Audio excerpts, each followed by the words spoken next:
A lonely rancher moved into a barn with his horse. What they found changed everything. The prairie wind howls through broken boards. A widowed rancher rolls out his bedroll in the hay, his only company, a faithful horse.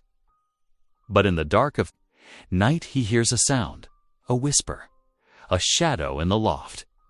It isn't a thief. It's a boy half-starved, clutching a torn Bible and carrying a secret that could burn the whole town. The rancher thought he'd lost everything: his wife, his home, his faith. Now he's forced to choose: protect this child or let the railroad tear away the last promise his family ever made. Whispers turn to threats. Chains lock across barn doors. The community holds its breath, because inside those dusty letters lies the one truth no one wanted revealed.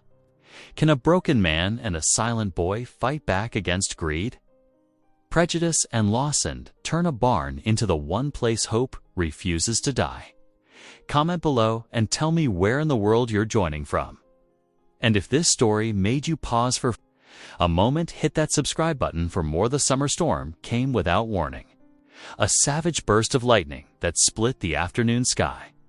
Ryan Callahan stood helpless, watching orange flames devour the ranch house he'd built with his own hands 15 years ago. The thunderclap that followed seemed to mock his despair. "Lord, have mercy," he whispered, his throat tight as neighbors. Rushed past with buckets.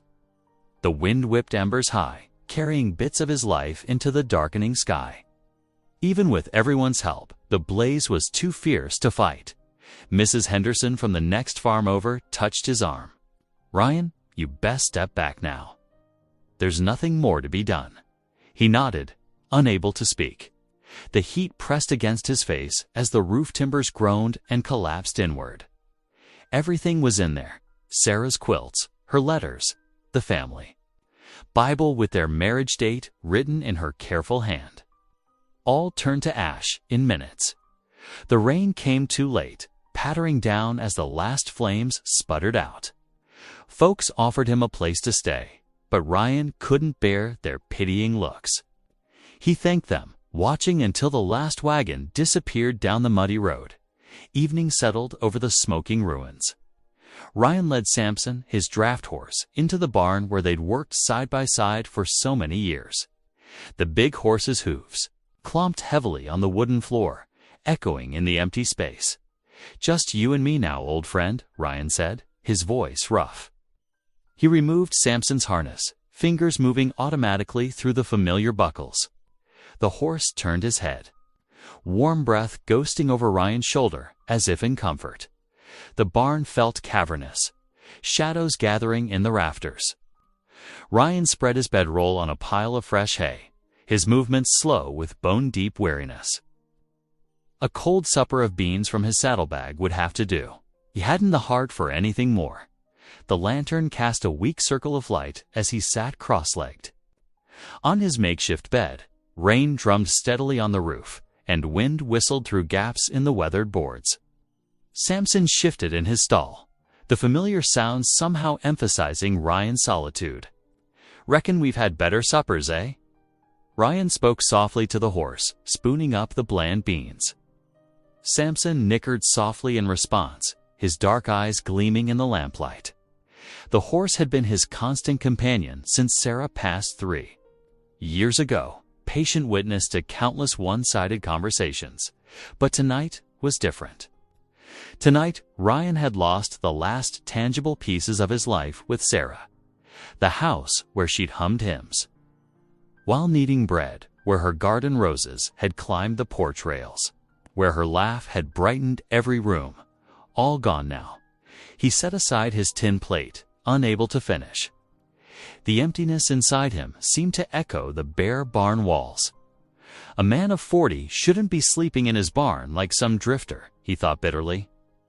Yet here he was, stripped of home and dignity in one cruel stroke of lightning.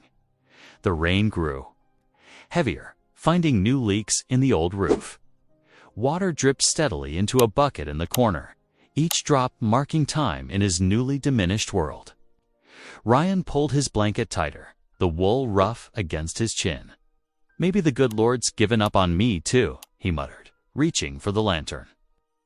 The flame wavered as he blew it out, leaving only the pale square of the barn door to light the darkness. Samson snorted softly, hay rustling as the horse settled for the night.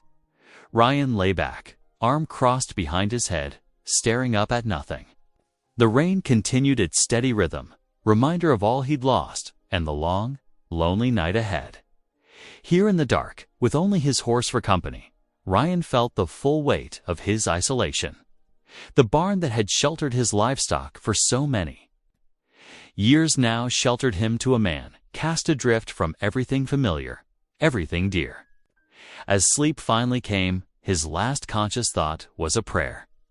Though he wasn't sure anyone was listening anymore, the first pale light of dawn crept through the barn's weathered boards. When Samson's nervous stamping jolted Ryan awake, the big horse's hooves struck the plank floor with sharp, insistent thuds. Ryan sat up, straw crackling beneath his bedroll, and reached for his boots. "Easy there, boy," he murmured, but Samson continued pawing, his ears pricked forward toward the hayloft. The horse's agitation set Ryan's nerves on edge. After losing his house to fire just yesterday, he wasn't taking any chances. Scattered bits of hay drifted down from above. Ryan's eyes narrowed as he studied the shadows in the loft. Something or someone had disturbed the neat stacks he'd put up last week. He grabbed the pitchfork, more for steadiness than threat, started up the ladder. That's when he saw them two frightened eyes gleaming in the dim light, watching his every move. Ryan froze halfway up, not wanting to spook whoever was hiding. There, as his vision adjusted, he made out a small figure pressed against the back wall. "Come on out," Ryan said, keeping his voice firm but gentle. "I ain't gonna hurt you." No response came, but those eyes didn't waver. Ryan climbed the rest of the way into the loft, moving slowly.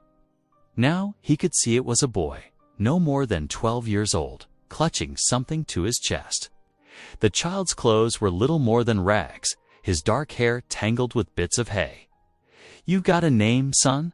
Ryan asked, settling cross-legged a few feet away. The boy remained silent, but Ryan noticed he held a Bible, its leather cover worn, smooth with use. Despite his obvious fear, the child made no move to flee. Ryan studied the boy's features in the strengthening light, the high cheekbones, the copper tone of his skin. Apache, most likely, though his eyes had a European cast to them. Half-blood then, which explained why he was alone. Neither world would welcome him easily. "Look here," Ryan said after a long moment. "I reckon you're hungry. How about we go down and rustle up some breakfast? Then maybe you can tell me your story." Still no words came, but the boy's stomach growled loudly enough to make Ryan smile. He gestured toward the ladder and started down first, giving the child space to follow. After some hesitation, soft footsteps told him the boy was coming in. The main part of the barn, Ryan built up the cook fire he'd used last night. He still had cornmeal and coffee in his saddlebags, not much, but enough to share. The boy perched on an upturned bucket, watching Ryan's every move while keeping the Bible close. "Mind if I look at that?" Ryan asked, nodding toward the book. The child hesitated, then slowly extended it. Ryan opened the cover carefully, noting how the pages showed signs of frequent reading despite their obvious age. There, written in faded ink on the flyleaf, was a single word. "Brian. That your name, Brian?" Ryan asked, handing the Bible back. The boy nodded once, the first real response he'd given. It was a start. Ryan poured coffee into 2 tin cups, adding extra sugar to Brian's. The cornbread came out a bit scorched on the bottom, but neither of them seemed to mind. As they ate, Ryan studied his unexpected guest. Beneath the dirt and fear, he saw intelligence in those eyes, and something else, a deep sadness no child should have to carry. "Your folks," Ryan began gently. "Where are they?" Brian's head dropped immediately, the cornbread forgotten in his trembling hands. Tears cut clean tracks down his dirty cheeks, dropping silently onto the Bible in his lap. The grief in his posture told Ryan everything he needed to know. The morning passed quietly after that. Ryan did his chores while Brian stayed close to Samson's stall. The horse seemed to accept the boy's presence, even letting small fingers stroke his nose. Ryan noticed how carefully Brian moved around the animal, showing experience with horses. Despite his young age, as evening approached, Ryan lit the lantern and settled on his bedroll. Out of habit, more than conviction, he began his nightly prayers aloud. The words felt hollow after yesterday's losses, but he spoke them anyway. "Lord, we thank you for this day's bread," he said roughly, "for shelter such as it is." And he glanced at Brian, who sat wide-eyed in the firelight, for sending them as needs, helping to them as needs help themselves. The boy's gaze never left Ryan's face as the prayer continued. Whether Brian understood the words didn't matter. Something in the ritual itself seemed to touch him. For the first time all day, his death grip on the Bible loosened slightly. Ryan fell silent, watching the shadows dance on the barn walls. Two lost souls, he thought, thrown together by circumstance or providence. He wasn't sure which yet, or what tomorrow would bring. But for tonight, the barn felt a little less empty. The next morning dawned clear and cool.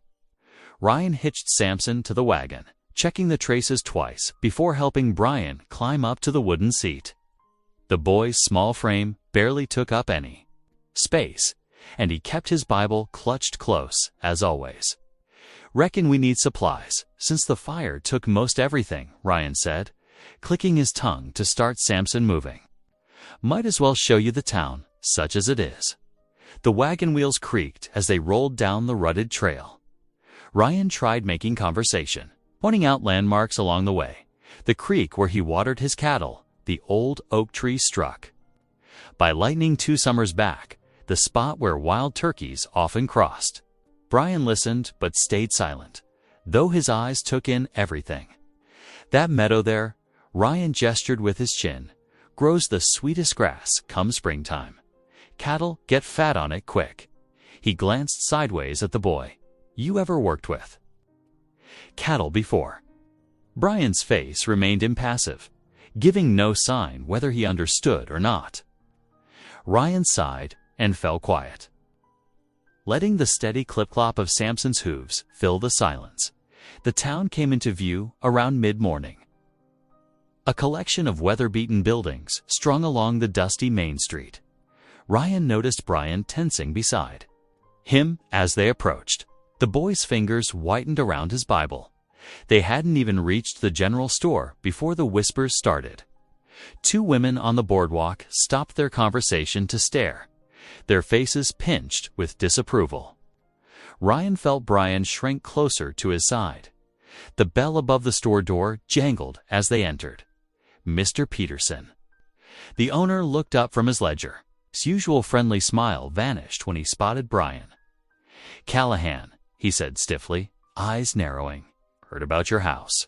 Terrible business." "Need some supplies," Ryan replied, pretending not to notice the man's tone. "Blankets, nails, lamp oil." Peterson began gathering the items, but his movements were sharp, unfriendly. As he measured out the lamp oil, he muttered just loud enough to hear, "Didn't figure you for one to be harboring strays." Ryan's jaw tightened, but he kept his voice level. "Just need the supplies, Tom. That's all." Outside the store, a group of men lounged against the livery stable wall. Their conversations dropped to whispers as Ryan and Brian passed. Indian orphan once said, not bothering to lower his voice much. "Ain't natural, keeping one of them around." Brian pressed himself against Ryan's leg, trembling slightly. Ryan rested a protective hand on the boy's shoulder, steering him toward the wagon. As they loaded the supplies, Ryan considered whether he should leave Brian behind next time he came to town. But when he looked down at those frightened eyes, something in them made his decision firm. The boy needed someone to stand between him and the world's cruelty. At least for now.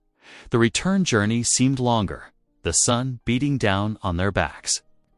Ryan noticed Brian's eyes growing heavy as the wagon swayed.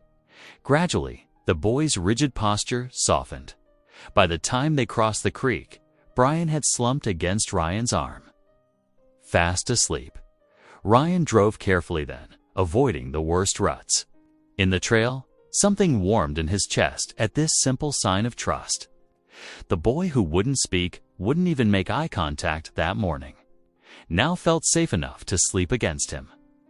Back at the barn, Ryan carried the sleeping child up to the loft. He spread one of the new blankets in a corner, making a proper bed to replace the scattered hay Brian had been using.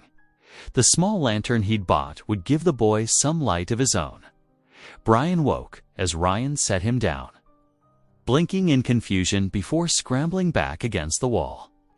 But when he saw the blanket and lantern, something shifted in his expression. He reached out to touch the blanket's soft wool with wondering fingers. "It's yours," Ryan said quietly. "The lantern, too. Thought you might like some light up here at night." For a moment, he thought he saw tears in the boy's eyes. But Brian ducked his head before he could be sure. That evening, Ryan made a simple supper of beans and salt pork. As he passed Brian his plate, he noticed the boy bow his head slightly. Hands clasped for just a moment before picking up his spoon. The gesture touched something deep in Ryan's heart. This silent child, carrying his faith like a shield against the world's unkindness. But that faith might not be enough to shield either of them from the town's judgment, Ryan realized. His reputation, built over years of honest dealing, could crumble for taking in an Apache orphan. Yet watching Brian eat his supper, those careful table manners at odds with his ragged appearance, Ryan knew he couldn't send him away. Whatever the cost might be, he would bear it. Thunder rolled across the prairie as rain pelted the barn's weathered roof. Ryan pulled his coat tighter, watching Brian huddle deeper into his thin blanket up in the loft. The boy's shivering was visible even. In the dim lamplight, got to be some extra blankets stored away somewhere. Ryan muttered to Samson, who nickered softly in response. The big horse shifted in his stall, his own coat dark with the dampness that seeped through the barn walls. Ryan lifted his lantern, moving toward the storage area at the back of the barn. Stacks of crates and old equipment cast long shadows as he made his way past them. Behind a pile of worn harnesses, something caught his eye. A familiar trunk he hadn't seen in years. His throat tightened. Sarah's trunk. After she died, he'd stored it here, unable to face the memories it held. The brass lock was green with age, brittle from years of barn dust and moisture. Ryan hesitated, then grabbed his hammer from the tool bench. One sharp strike, and the lock crumbled. The hinges creaked as he lifted the lid. The smell of cedar and lavender drifted up, Sarah's scent. His hands trembled as he lifted out the carefully folded quilts she'd made. Beneath them lay bundles of letters tied with faded ribbon. "Come down here, Brian," Ryan called, his voice rough. He heard the boy's cautious footsteps on the ladder. "Help me carry these quilts. No sense in you freezing up there." As Brian reached for a quilt, several letters slipped free. Ryan picked one up, recognizing Sarah's neat handwriting. The paper was yellowed, dated 15 years back, without quite meaning to. He began reading aloud. "Dearest Morning Star, I pray this letter finds you and your little ones well. Ryan and I have been blessed with good rains this season. The creek meadow you spoke of is thick with grass, perfect grazing land for your people's horses. Just as you said it would be." Ryan's voice faltered. Morning Star. He remembered Sarah speaking of her Apache friend, but he'd never known the depth of their connection. His eyes scanned further down the page. "Rest assured, the legal deed is safely stored. Ryan and I will honor our promise to protect your grazing rights along the creek. This land has sustained both our peoples. it should continue to do so. No matter what others might say, the letter slipped from Ryan's fingers. Legal deed. His mind spun. Sarah had never mentioned any formal agreement about the Creek lands. Yet here was proof in her own hand. Brian stood frozen, his small fingers white-knuckled around his Bible. The lamplight caught something in his eyes, recognition, perhaps. Or fear.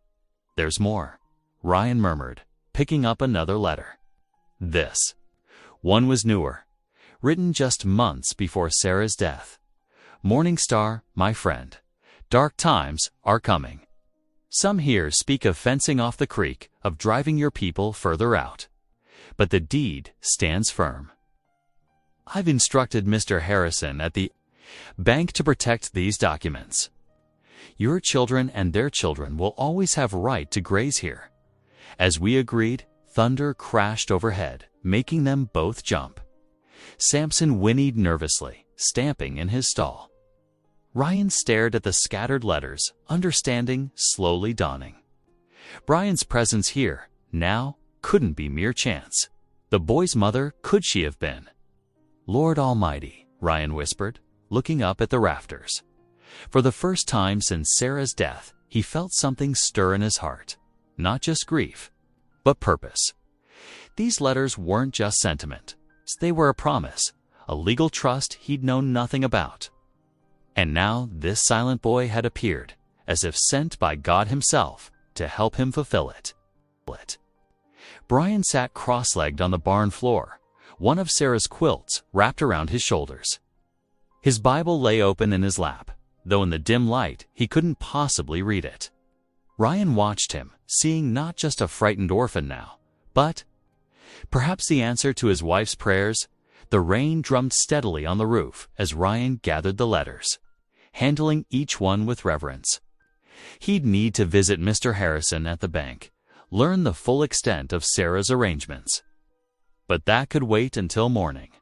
For now, he spread several letters on an empty crate, studying his wife's handwriting until his eyes grew heavy. He drifted off there in the barn, surrounded by Sarah's words and the soft sounds of Samson's breathing. His heart felt heavier with the weight of this newfound responsibility, yet somehow clearer too, as if a fog had lifted. Showing him the path ahead, Brian remained awake a while longer, his small form still wrapped in Sarah's quilt. Watching over Ryan's sleep with solemn eyes, morning light filtered through the barn's weathered boards, painting stripes across the hay-strewn floor. Ryan stretched, his back stiff from sleeping against the crates. The letters lay scattered where he'd left them, their secrets now part of his burden.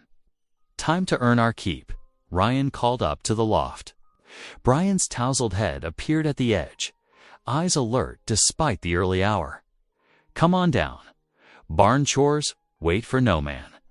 Ryan gathered 2 pitchforks from the tool rack, offering the smaller one to Brian. First lesson of ranch life, mucking stalls. Not glamorous work, but necessary. He demonstrated the motion, lifting soiled hay from Samson's stall. Like this, see? Brian watched intently, then copied Ryan's movements with careful precision. His small arms struggled with the weight at first, but he didn't quit. Ryan noticed how the boy placed each fresh hay pile exactly where he'd shown him, determined to get it right. You're a quick study, Ryan said, patting Brian's shoulder. The boy didn't flinch away this time. After the stalls were clean, Ryan brought out the curry brushes. Now, for Samson's morning grooming. He can be particular about it. Ryan handed Brian a soft brush, showing him how to move with the grain of the horse's coat. To Ryan's surprise, Brian stepped forward with quiet confidence. His small hands moved in gentle circular motions across Samson's flank. When the big horse shifted restlessly, Brian made a soft clicking sound with his tongue and traced calming patterns in the air with his free hand. Samson's ears pricked forward, then relaxed. Well, I'll be, Ryan muttered. You've got away with him. He watched as Brian continued brushing, his movements sure and practiced. The horse stood perfectly still, seeming to enjoy the boy's touch, more than his own familiar handling. Later that morning, they walked the muddy path behind the barn to check fences. Brian suddenly stopped, crouching down to study something in the wet earth. He gestured for Ryan to look, then made a hopping motion with 2 fingers. Rabbit, Ryan guessed. Brian nodded, pointing to barely visible tracks in the mud. His small hand traced the direction, then made another sign, a curve through the air toward some bushes.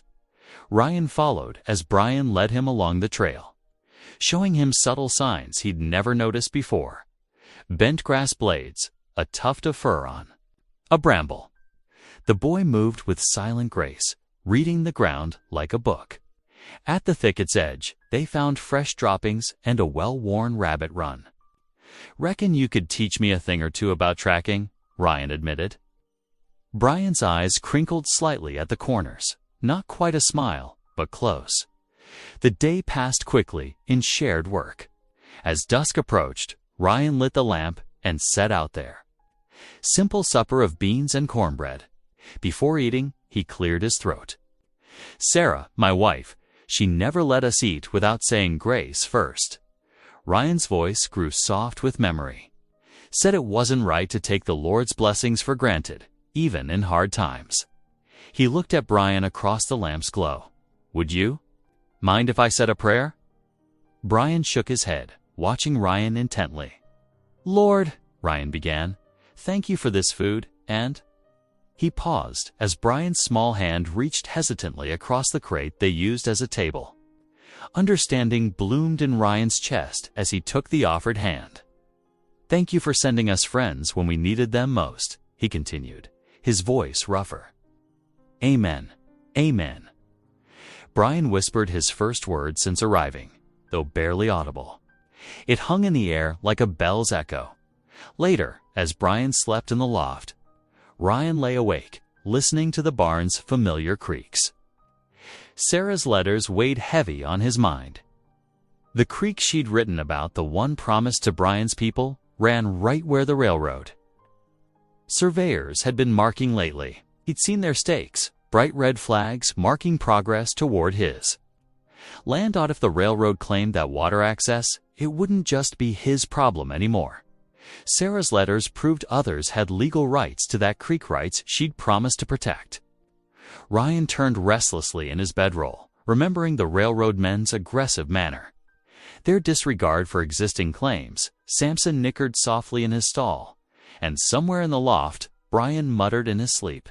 Ryan stared up at the darkness, knowing the peaceful routine they'd found today might soon be tested. The railroad wouldn't care about old promises or sacred trusts, but Sarah had cared enough to put it in writing.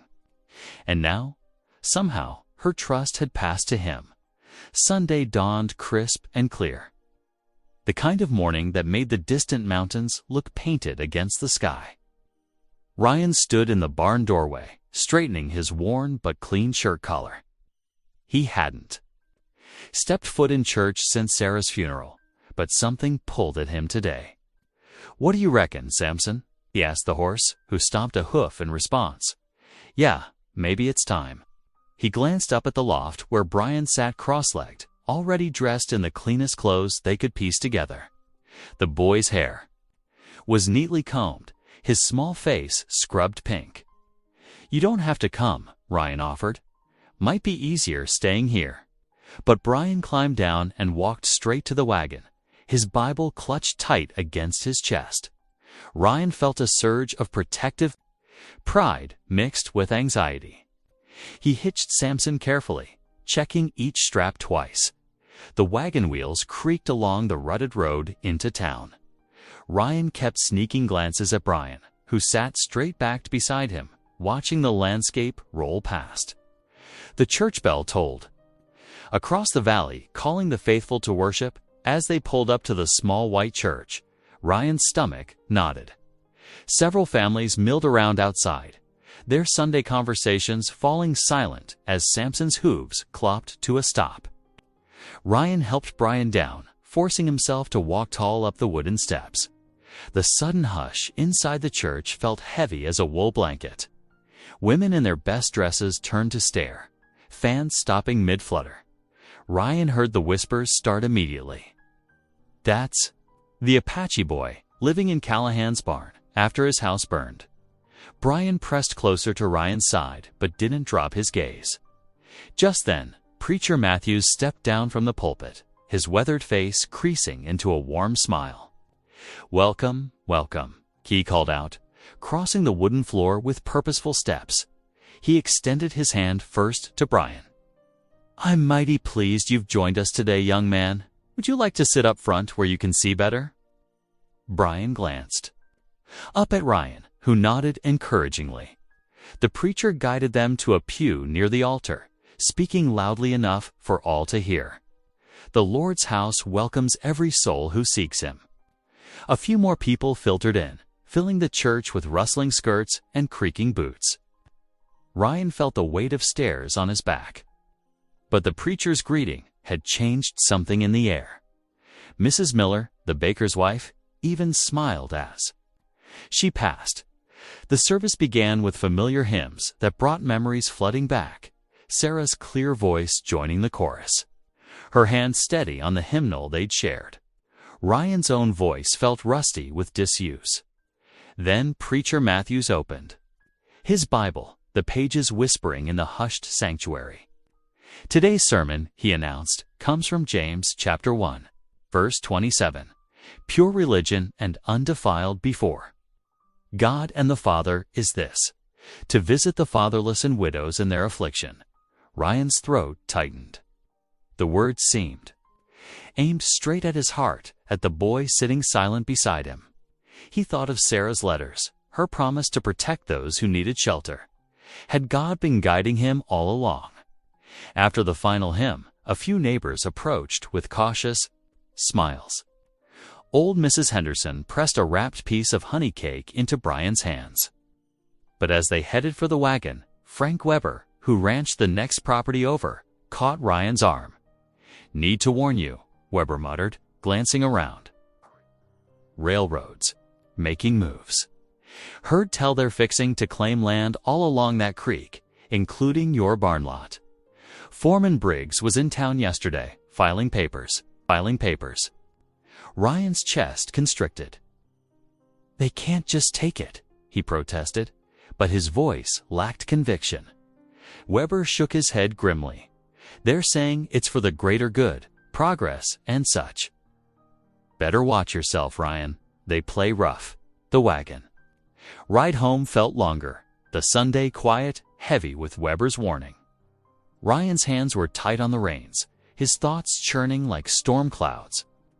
The barn was all he had left, his last anchor to the life he'd built with Sarah. Now even that was threatened. "Lord help me," he whispered, not meaning to speak aloud. "I don't know if I can lose anything else." A small movement beside him made him turn. Brian was holding out his Bible, offering it to Ryan with solemn eyes. The leather was smooth with age, the pages dog-eared from countless readings.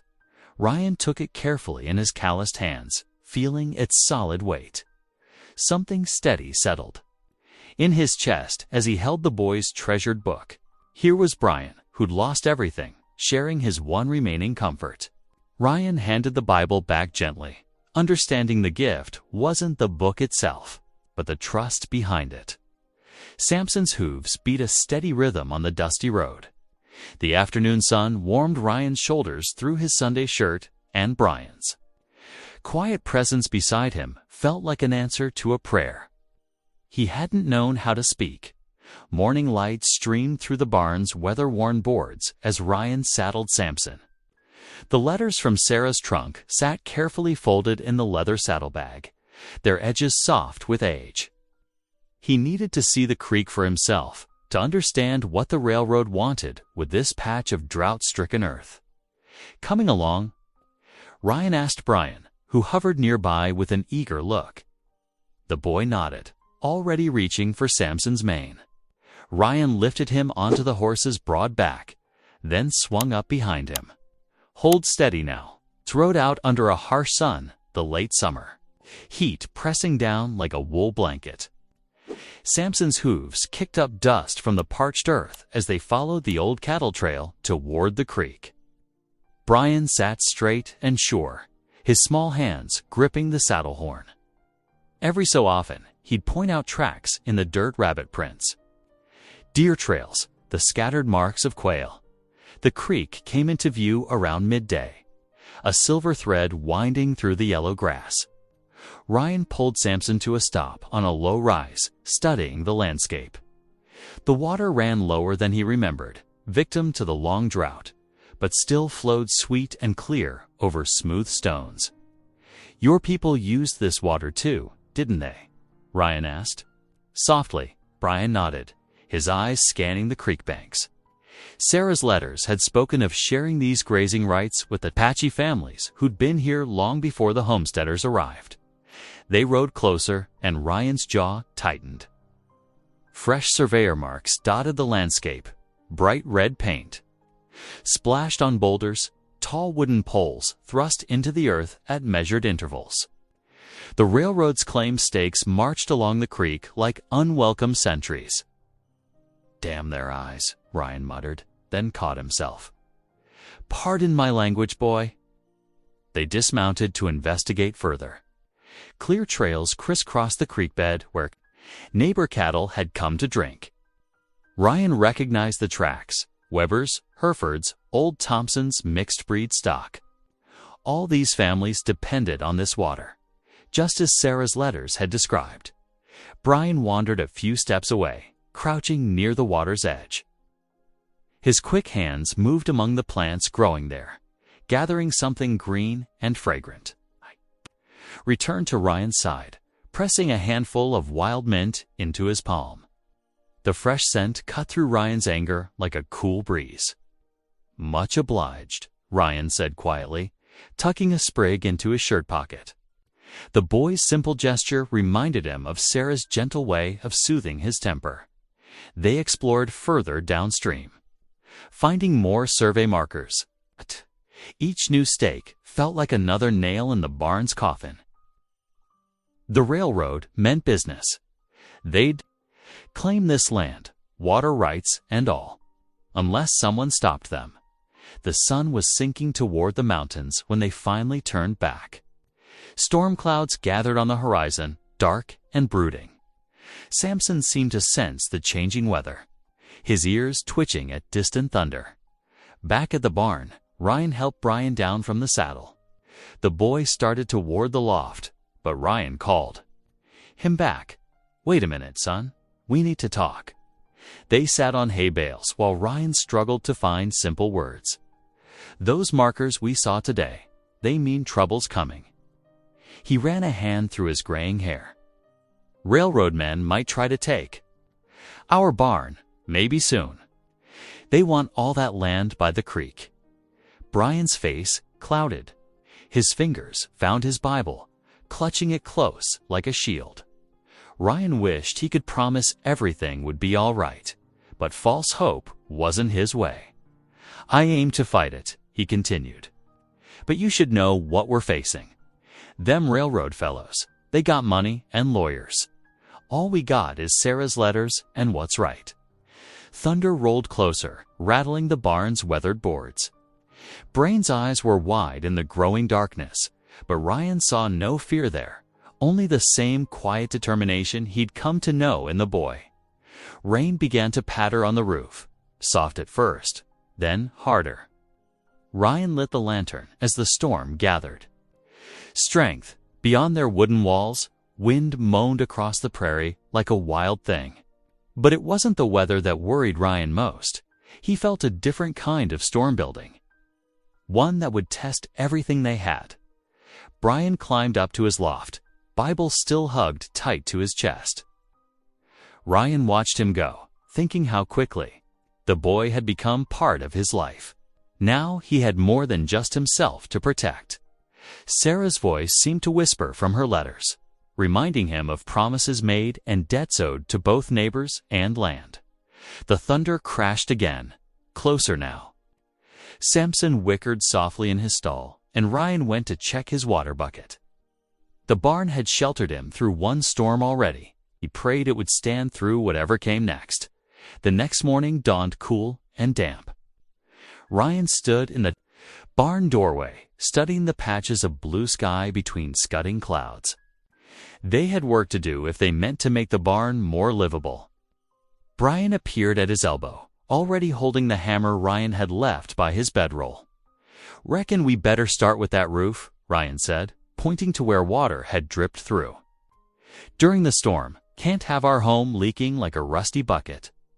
The word home slipped out before he could catch it, but Brian's small smile made him glad he'd said it.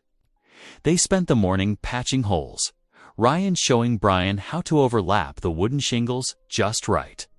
The boy's hands were quick to learn, though his arms tired easily from swinging the hammer. Sarah's quilts from the trunk brightened there. Corner of the barn, Ryan hung them carefully, creating walls of color that reminded him of better days. Brian arranged their few possessions with care. The battered cookpot, Ryan's razor strop, the precious Bible always within reach. "Look here," Ryan called, holding up a broken lantern he'd found in the storage corner. "Reckon we can fix this." Brian nodded eagerly, his clever fingers already working at the bent metal. By sunset, they had it glowing, steady, and bright. Neighbors dropped by throughout the day, bringing news that made Ryan's jaw clench tight. Tom Weber rode up first, his old mare blowing hard. "Railroads hired 3 deputies," Tom reported grimly. "Saw them in town myself, wearing tin stars bright as new pennies. That Foreman Briggs is behind it, sure as shooting." Ryan thanked him for the warning, watching Brian's worried face. "We'll manage," he said, more firmly than he felt. When the afternoon cooled, Ryan led Brian to the woodpile. "Time you learned this," he said, setting up a log on the chopping block. He demonstrated the proper stance, the way to swing the axe clean and true. Brian tried his best, but the heavy tool often stuck halfway through the wood. "Don't fret," Ryan encouraged, seeing frustration in the boy's eyes. "Takes time to build up strength. Why don't we rest a spell?" But Brian tugged at his sleeve, pointing toward the scrubby grass beyond the barn. His gestures were quick and certain. He wanted to show Ryan something. Curious, Ryan followed as Brian led him to a likely spot near a fallen log. With practiced movements, Brian gathered thin branches and string from his pocket. His small hands worked surely, weaving and knotting until he had fashioned a snare. He set it carefully, showing Ryan exactly how to position it along the rabbit trail. "Well, I'll be," Ryan said softly. "You're full of surprises, ain't you?" They checked the snare at sunset. Sure enough, they found supper waiting. A plump rabbit caught clean and quick. Brian showed Ryan how to dress it properly, its movements efficient and respectful of the animal's sacrifice. Later, they sat in lantern light, sharing the roasted meat. Ryan found himself thinking of all the meals he'd eaten alone since Sarah died. The emptiness that had gnawed at him seemed less sharp now, with Brian's quiet presence across the rough table. "Been a long time since I prayed proper," Ryan admitted, his voice rough. "After Sarah passed, seemed like God had turned his back, felt easier to turn mine first." He stared into the lantern's flame. "Ain't proud of that. Proud of that." Brian set down his tin plate. Without a sound, he reached for his Bible, pages soft and worn from constant handling. He opened it carefully, thin fingers tracing the lines until he found what he sought. Then he turned the book toward Ryan, pointing to a verse. Ryan leaned closer, squinting in the dim light. "A father of the fatherless and a judge of the widows is God in his holy habitation," he read slowly.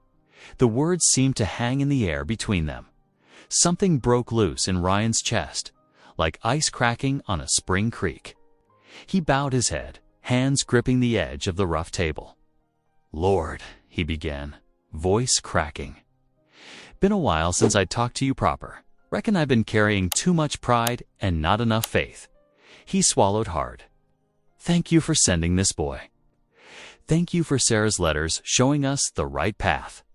Help us stand firm for what's right, even when the road gets rough. He felt Brian's small hand cover his own, steady and warm. And Lord Ryan continued, strength growing in his words. Thank you for giving me someone to care for again. Amen. When he looked up, Brian's eyes shone with tears, but the boy was smiling. The lantern cast a gentle glow over their simple supper, their patched roof, their corner of quilted color. It wasn't much, Ryan thought, but it was beginning to feel like home. Morning light filtered through the barn's weathered boards as Ryan hitched Samson to the wagon. They needed supplies from town, though these trips grew harder each time. Brian sat quietly beside him on the wagon seat, his Bible tucked close as always. The mercantile's bell jangled as they entered. Ryan noticed how Brian stayed close to his shadow, like a colt seeking shelter. Marshall Turner and 3 other men huddled near the pickle barrel, their voices carrying across the store. Ain't natural, him keeping that Indian boy, Turner muttered. Town's got standards to uphold. Ryan's hands tightened on the flour sack he was lifting. He felt Brian press against his leg, trembling slightly. Heard tell he's turned Indian lover, Pete Wilson drawled. Reading that Bible with the boy like he's proper folk. Ryan set the flour down carefully, his heart pounding. The last man, Tom Rollins, spat tobacco juice into a brass spittoon. Orphan trains due through next month, Rollins said. That's where that boy belongs. Let some proper family back east take him in. The crack of Ryan's fist hitting the counter echoed through the store. Everything went quiet except for the tick of the wall clock and the rustle of Brian's nervous movement. That boy, Ryan said, his voice shaking but clear, has more dignity in his little finger than the lot of you combined. He turned to face the men, placing a protective hand on Brian's shoulder. He works harder, prays deeper, and shows more Christian charity than folks who've been warming church pews their whole lives. Marshall Turner stepped forward, hand resting on his gun belt. Now see here, Callahan. No. You see here, Ryan cut in, though his voice trembled. That boy's under my protection. Anyone who's got something to say about it can say it to my face. The store fell silent. Even old Mrs. Peterson, arranging penny candy jars, stopped to watch. Ryan felt sweat trickle down his back, but he stood firm. Finally, the store owner cleared his throat. That'll be $1.25 for the supplies, Mr. Callahan. Ryan counted out the coins, his hands steadier than he felt. Brian helped gather their purchases, his movements quick and careful. As they loaded the wagon, Ryan noticed the boy's shoulders were straighter, his chin lifted slightly. The ride home was quiet, dust rising behind their wagon wheels. When they reached the barn, Brian disappeared into the loft. Ryan heard him moving about up there, but left him to his privacy. Near sunset, Ryan climbed down carrying something made from scrap wood. Ryan recognized pieces of the old fence and bits of wire. The boy had fashioned them into a rough cross, binding the pieces together with careful knots. Well now, Ryan said softly, that's mighty fine work. Brian pointed to the barn wall, then to the cross, his meaning clear. Together, they found a spot where the evening light would catch it. Ryan held the cross steady while Brian secured it with wire. The simple symbols seemed to change the barn somehow, making it feel more like the home it was becoming.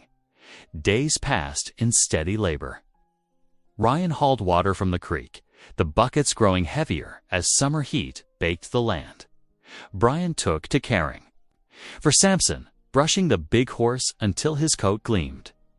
The draft horse would lower his head gently for the boy, standing patient while small hands checked his hooves for stones. Their evenings settled into a pattern. After supper, Ryan would open the Bible, pointing to words as Brian followed along. The boy's finger would trace each letter, his face intent with concentration. See here, Ryan would say, This word's shepherd. Like David was before he became king. Some nights they'd work through a whole verse, Brian's eyes growing heavy but determined. The peace of their routine shattered one evening when hoofbeats approached the barn. Jim Wheeler, their closest neighbor, dismounted with a grim expression that made Ryan's stomach knot.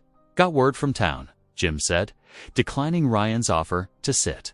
"Railroad's fixing to file eviction papers by week's end." Briggs himself was bragging about it at the saloon. Ryan felt the news like a physical blow. "Week's end," he repeated. "That soon." Jim nodded, twisting his hat in his hands. "Reckon there. Tired of waiting for folks to clear out peaceful-like. They've got 3 deputies now, wearing tin stars bright as Sunday pennies." Ryan glanced at Brian, who had stopped brushing Samson to listen. The boy's face was tight with worry, though he kept working, his strokes steady and gentle along the horse's flank. "Much obliged for the warning, Jim," Ryan said quietly. After Jim rode away, Ryan sat heavily on a hay bale, feeling time slipping through his fingers like creek water. The cross on the wall caught the last rays of sunset, casting long shadows across the barn floor. Brian came to stand beside him, offering his Bible without a sound. Ryan took it carefully, running his thumb across the worn leather cover. "Reckon we've got some hard days ahead, son," he said softly. "But we'll face them together." The boy nodded, his small hand resting briefly on Ryan's shoulder before returning to his work with Samson. The horse's brushstrokes echoed in the growing darkness, steady as a heartbeat. The sun hung low and red on the horizon when hoofbeats approached the barn. Ryan stood from mending a broken bridle, his heart sinking as he recognized railroad foreman Harlan Briggs's tall figure silhouetted against the dying light. 2 deputies flanked him, their badges catching the last rays of sunset. Brian pressed closer to Samson, his small frame nearly disappearing behind the draft horse's bulk. The boy's fingers twisted in the horse's mane, seeking comfort. "Evening." Callahan Briggs called out, his voice carrying false cheerfulness. He dismounted, boots raising dust as he strode forward. Papers rustled in his hand. "Got some business to attend to." Ryan set down his work and stepped forward, positioning himself between the men and Brian. "What kind of business?" Briggs thrust the papers toward Ryan. "Official ownership transfer. This land, including the barn lot and creek access, now belongs to the railroad company." He smiled, all teeth and no warmth. "We'll be needing you to clear out." "That's not possible," Ryan said, his voice steady despite his racing heart. "I have documentation. One of the deputies snorted. Ryan recognized him as Pete Wilson's cousin. "What sort of documentation you figure beats railroad company papers?" Ryan moved quickly to where he kept his wife's letters in an oilskin pouch. "These letters prove an agreement with the Apache people for grazing rights." They're witnessed and dated. The second deputy's laugh cut through the evening air like a whip crack. "Indian promises that what you're standing on." He spat in the dirt. "Might as well be written on smoke." Brian's breath hitched audibly in the growing darkness. Ryan saw the boy's shoulders hunch as if taking a physical blow. "These are legal documents," Ryan insisted, but Briggs was already turning away, gesturing to his deputies. They produced heavy chains from their saddlebags, moving with practiced efficiency toward the barn doors. The metal links clinked ominously in the twilight. "What are you doing?" Ryan stepped forward, but the deputies' hands dropped to their gun belts. "Securing the property," Briggs said smoothly. "Can't have squatters trying to reclaim it in the night." Inside the barn, Samson's hooves thundered against the floorboards. The big horse could sense the wrongness of it all. The chains rattled as the deputies threaded them through the door handles. "You can't do this," Ryan's voice cracked. "Everything we own is in there. You've got 10 minutes to gather what you can carry," Briggs cut in. "Then I suggest you find somewhere else to bed down for the night." He mounted his horse, looking down at Ryan with cold eyes. "This is progress, Callahan. Best not stand in its way." Ryan's hands shook as he and Brian hurriedly gathered what they could reach through the barn door gap before the deputies padlocked the chains. A blanket, Brian's Bible. A tin of matches, a little cornmeal in a sack. Samson's frightened whinnies echoed from inside as they were forced to leave him. The three men rode away, leaving Ryan and Brian standing in the growing dark. The barn that had been their sanctuary now loomed before them like a black mountain, the chains glinting dully in the last light. They made a meager camp 50 yards from the barn, close enough to hear Samson's occasional angry stamps against his stall.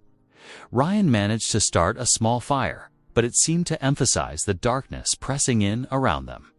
Rather than push it back, the flames had dwindled to embers when Ryan noticed Brian gathering his few possessions. The boy's movements were furtive, guilty. "Where are you thinking of going?" Ryan asked quietly. Brian froze. For the first time since Ryan had found him in the hayloft, the boy spoke, his voice rough from disuse. "I only bring trouble," he whispered. "Better I go to the hills. People leave you alone then." Ryan reached out and gripped Brian's shoulder, feeling the boy's bones through his thin shirt. "No," he said firmly. "We stick together." "But the men in town, the railroad," Brian's voice shook. "All because of me." "Because of men's greed and pride," Ryan corrected, turning Brian to face him. "Not because of you. Never because of you." The boy's eyes shone with tears in the dying firelight. Ryan pulled him close, feeling Brian's shoulders shake with silent sobs. "I promise to protect you," Ryan said softly. "And I mean to keep that promise." From the barn, Samson kicked his stall door, the sound echoing across the empty land. Above them, stars pricked through the darkening sky, cold and distant as Briggs's eyes had been. Ryan held Brian until the boy's trembling eased, both of them watching the chained barn doors. Their home now, a shadow against the night sky. Dawn painted the eastern sky in pale gold when Ryan shook Brian gently awake. They'd slept fitfully under the stars, the chain-locked barn, a constant reminder of their troubles. But something had shifted in Ryan's heart during the long night. A flame of determination burned where despair had tried to take root. "Come on, boy," Ryan said softly, helping Brian to his feet. "We're going to make this right." Using a worn iron file from his pocket, Ryan worked at the chains until one link gave way enough to slip inside the barn. Samson greeted them with an anxious nicker, pushing his broad head against Ryan's chest. "Easy there, old friend," Ryan murmured, running a hand down the horse's neck. "We're not beaten yet." The morning air was crisp as Ryan saddled Samson, his movements deliberate and sure. Brian watched from nearby, his small face serious in the early light. When Ryan finished tightening the cinch, he turned to the boy. "You're riding with me today," he said, his voice leaving no room for argument. "We've got business in town." Brian's eyes widened, but he didn't resist when Ryan lifted him onto Samson's broad back. Ryan swung up behind him, gathering the reins in work-roughened hands. The boy's thin shoulders were tense against his chest. They set out along the rutted road to town, dust rising in lazy spirals behind Samson's hooves. The morning sun climbed higher, promising another scorching day. Ryan's mind worked as they rode, rehearsing words he'd say, remembering passages from his wife's letters that spoke of promises and grazing rights. "The preacher," Ryan said aloud, more to himself than Brian. "He's a man who understands right from wrong." And he knew Sarah, knew her heart. Brian shifted slightly, looking up at Ryan with questioning eyes. "My wife," Ryan explained softly, "she believed in keeping promises, especially to those others forgot about." He squeezed Brian's shoulder gently. "Like you." The town appeared ahead, buildings shimmering in the heat. A few early risers paused in their work to watch Samson's slow progress down the main street. Ryan sitting straight-backed in the saddle. Brian small but equally upright before him. They dismounted at Preacher Matthew's modest house near the church. Ryan's boots felt heavy as he climbed the wooden steps. Brian close behind him. His knuckles rapped against the door. The sound sharp. In the morning, quiet. The preacher answered quickly, his kind face creasing with concern at the sight of them.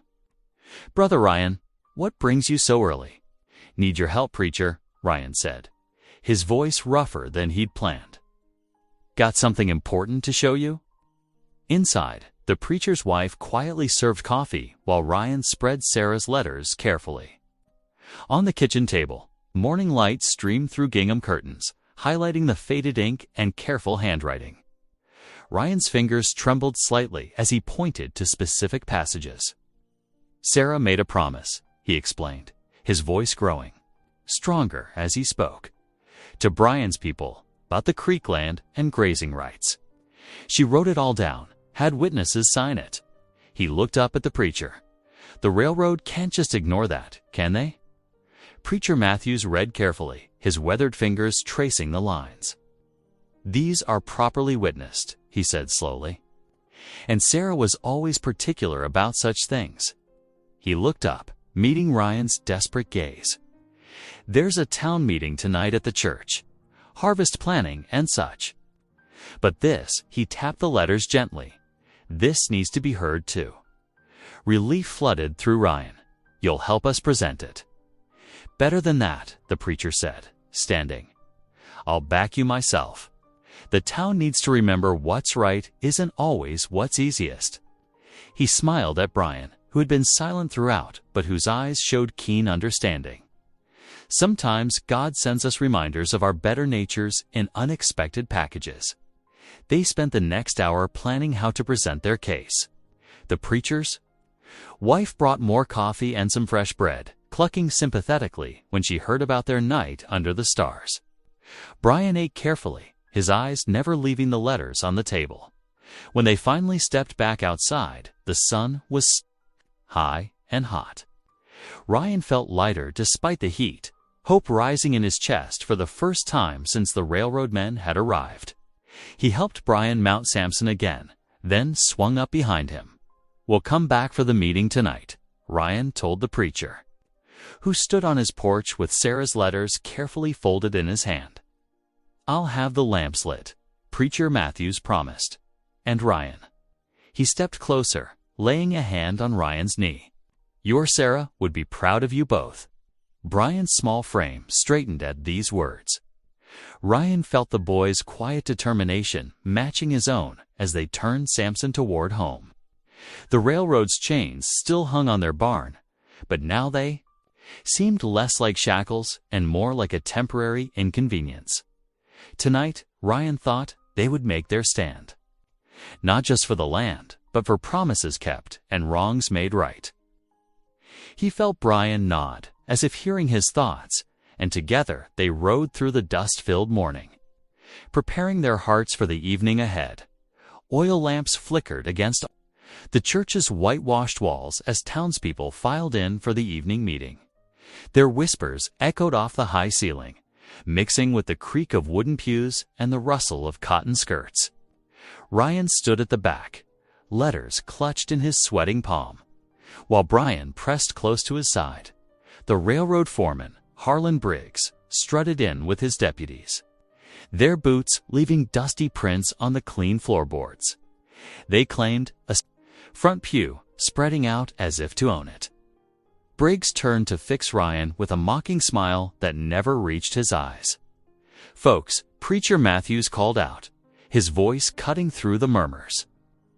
"Before we discuss the harvest planning, we have an urgent matter concerning our community."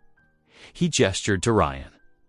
"Brother Callahan has something important to share." Ryan's legs felt wooden as he walked forward, Brian trailing like a shadow. The lamplight caught the faces watching him, some curious, some hostile, some carefully blank. He cleared his throat, the sound harsh in the sudden quiet. Most of you knew my wife Sarah, he began, his voice rough, known for speaking truth and keeping her word. He unfolded the letters with trembling fingers. Before she passed, she made a promise. A legal promise about the Creek lands. Few people shifted in their seats. Ryan pressed on, though his words came haltingly. She promised the grazing rights to the Apache families who'd always used that land. Put it in writing. Had it witnessed. Proper. He glanced at Brian. Now the railroad wants to take not just that land, but everything we have left. Briggs snorted. Promises to Indians ain't worth the paper they're written on. That's where you're wrong, the preacher interrupted, taking the letters from Ryan.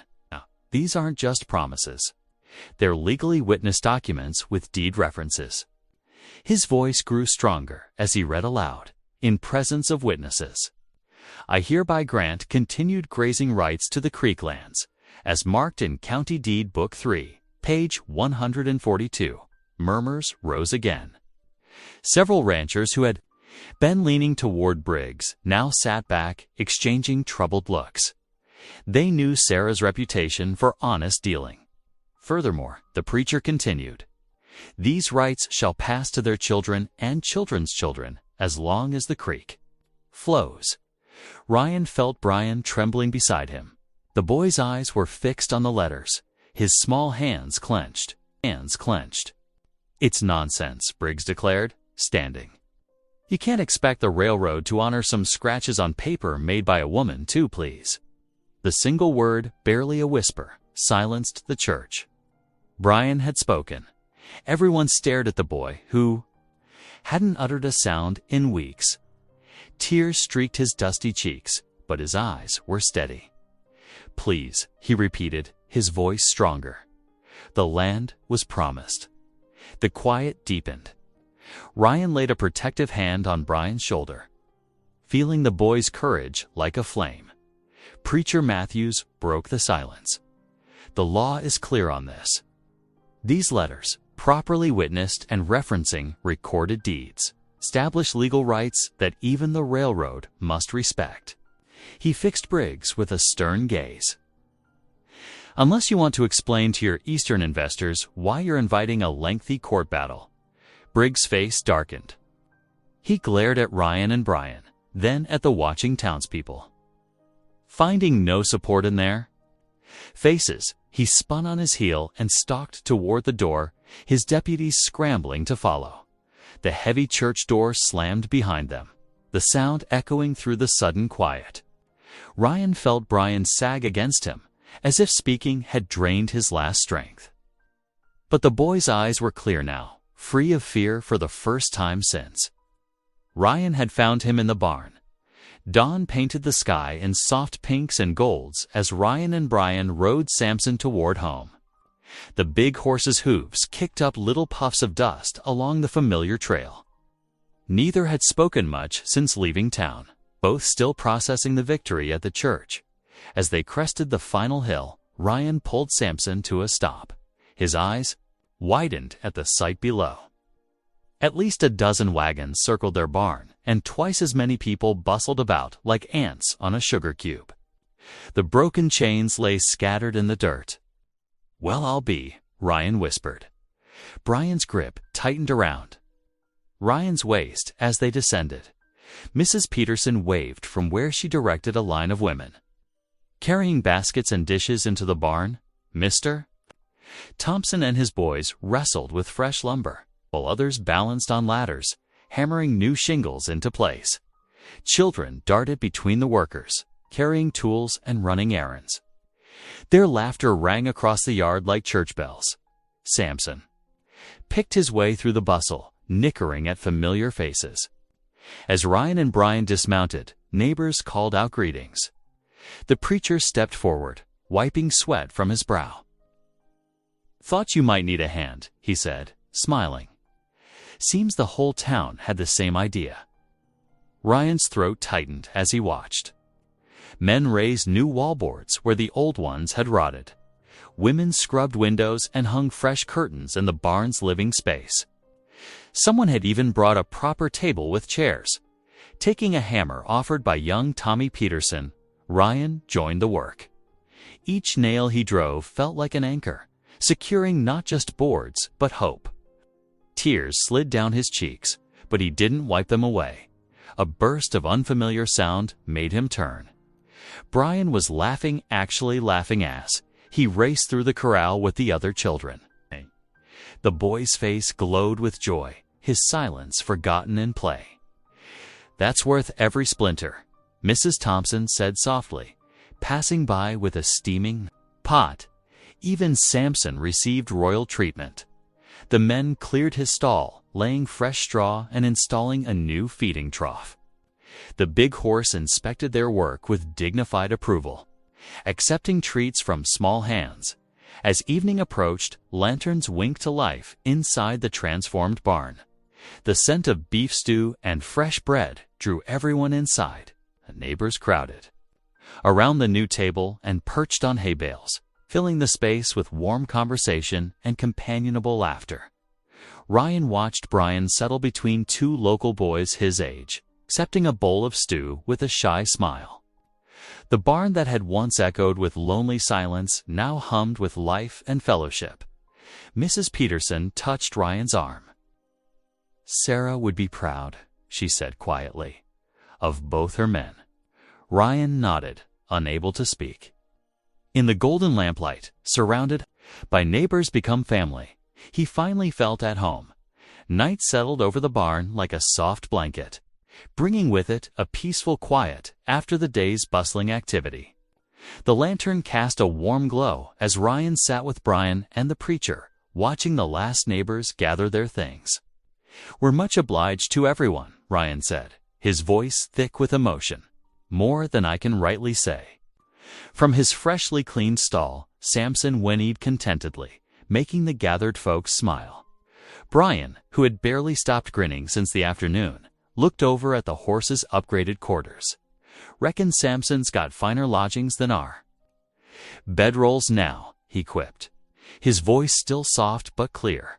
Laughter rippled through the remaining group, sweeter for being the first joke they'd heard from the boy. Ryan's heart swelled at the sound of Brian's voice, no longer locked away in silence. As the last wagon rolled away, Ryan knelt beside Brian in the lamplight. The preacher stayed, head bowed in respect, as Ryan's steady voice lifted in prayer. "Lord, bless this home you've given us," he said.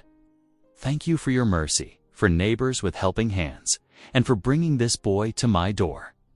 In that moment, Ryan felt Sarah's presence as clearly as sunrise. Her promise to protect the land and its people lived on through them. Looking at Brian's peaceful face, Ryan realized how far they'd come from that first lonely night in the barn. He was no longer just a widower seeking shelter. He was a father, a neighbor, a man of faith restored. The barn, once his place of exile, now stood as the heart of their new life together. Thanks for taking a moment to feel with me. If this story reminded you of what matters, hit subscribe. I'll be here tomorrow, continuing our story.